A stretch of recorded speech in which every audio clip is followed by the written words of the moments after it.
Good morning, students. Today I am going to continue my lecture for +1 Arts Political Science. This is my revision lecture, and I am going to continue revision lecture for the chapter Executive. Here, in my previous lecture, I have discussed with you about the powers of President of the country. Now let us start with another legislative power, that is consent of bills passed by the parliament. As you know that कि कोई भी bill, no bill passed by the parliament can become an act without the assent of the president. वो reject कर सकता है ordinary bill, उसके बाद only once, and when pass for the second time, president is to give his assent. He has no power to reject the money bill passed by the parliament. Next step, power to issue the ordinances. During the interval of the sessions of the parliament, president can issue ordinances. जो ये ordinances have the force of law. Next step, financial powers. Presentation of budget before parliament.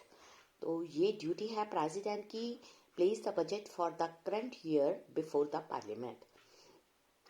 It is to be presented before the beginning of financial year. Normally जो budget है presented to the parliament by the finance minister on the behalf of president. Next है powers concerned with the money bills. जो money bills हैं can be introduced in the parliament only on the recommendations of president. उसके बाद next है control over contingency fund. जो president है उसके पास full power है कंट्रोल करने के लिए ओवर द कॉन्टीजेंसी फंड, और वो इनको स्पेंड भी करता है according to his will even prior to the consent of the parliament. Powers to distribute the share of income tax among the states. President of India जो है उसके पास पावर है to distribute the share of income tax among the states. Judicial power, appointment of judges. President of India appoints the Chief Justice and the judges of the Supreme Court of India. He also appoints the Chief Justice and other judges of the High Court. Powers of pardon. The Constitution of India gives the President the power of pardon. By using the power, the President जो है pardon या commute the punishment of any criminal about whom he thinks that he deserves pardon. Next है इसमें आ जाएगा emergency powers of President of India. Beside the powers in normal time, जो President of India है उसकी कुछ special emergency powers हैं. Like जो president है इमरजेंसी पावर को यूज कर सकता है when there is likelihood of an emergency. Constitution refers 3 kinds of emergency given below.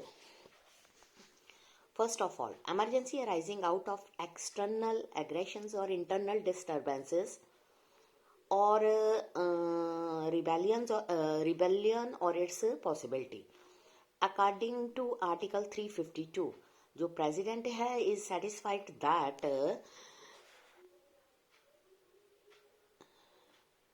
give emergency exists whereby the security of India or any part of India is threatened by war, external aggressions or internal disturbance. He may proclaim a state of emergency. If इसमें ये भी बताया गया है if proclamation has not been approved within 2 months by both the houses of parliament, it will become ineffective.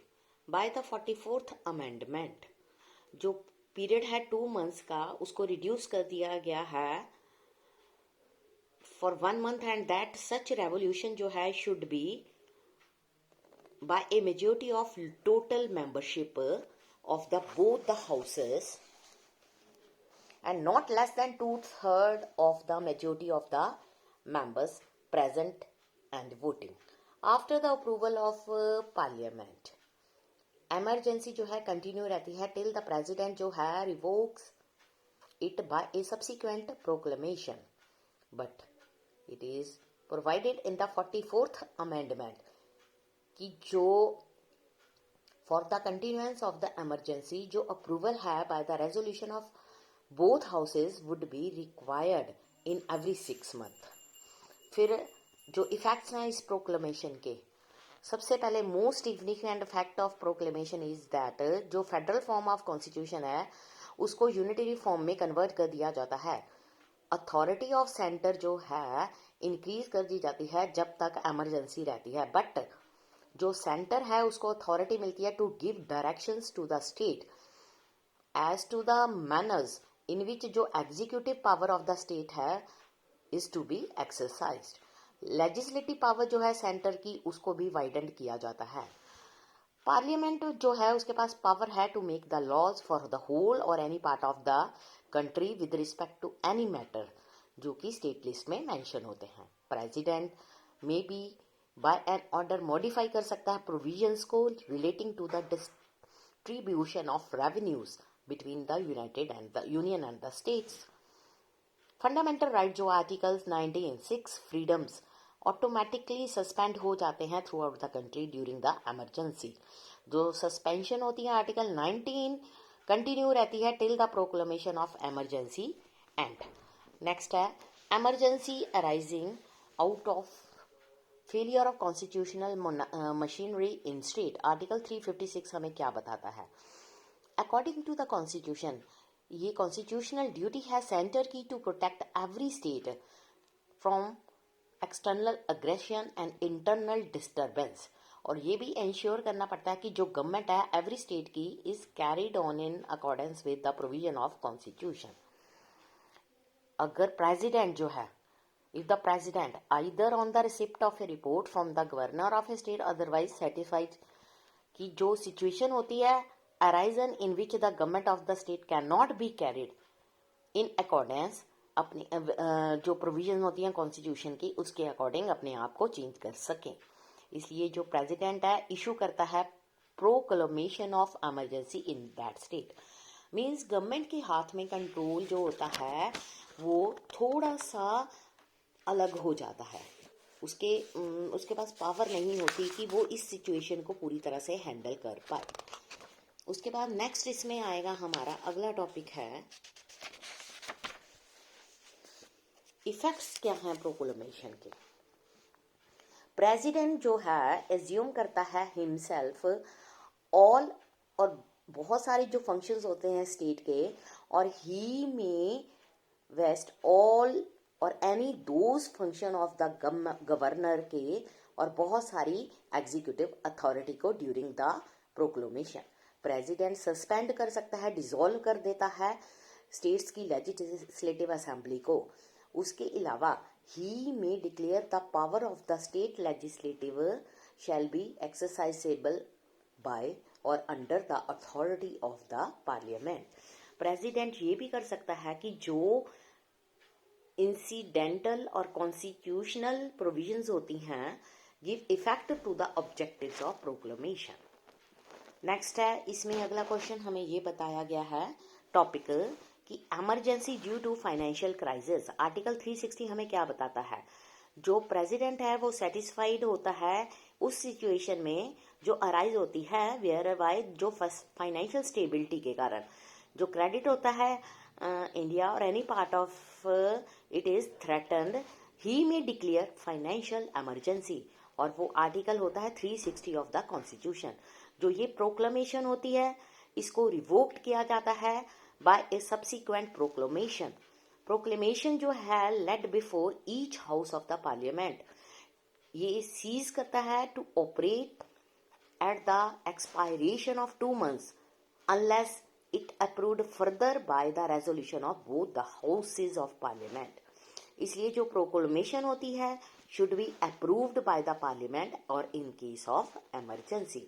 Next है effect जो proclamation के है उसमें क्या होता है फाइनेंशियल में. ड्यूरिंग द फाइनेंशियल इमरजेंसी जो एग्जीक्यूटिव अथॉरिटी होती है यूनियन में shall be extended by giving direction to any state to observe such canon जो है financial priority के as may be specified in the direction which president may deem necessary for the purpose. president जो है state को पूछ भी सकता है, रिड्यूस भी कर सकता है salary allowances of all any class of public servant connected with the affair of the state. जो ये पावर्स होती हैं use by the president with the advice of prime minister council of minister, वो जो है सिर्फ एक्ट करता है as a constitutional head, but in special circumstances ही can act with his own direction. तो ये जो चैप्टर है इसकी रिवीजन यहीं पर फिनिश होती है. नेक्स्ट हम अगला स्टार्ट करेंगे जुडिशरी रिवीजन के लिए. Thank you students.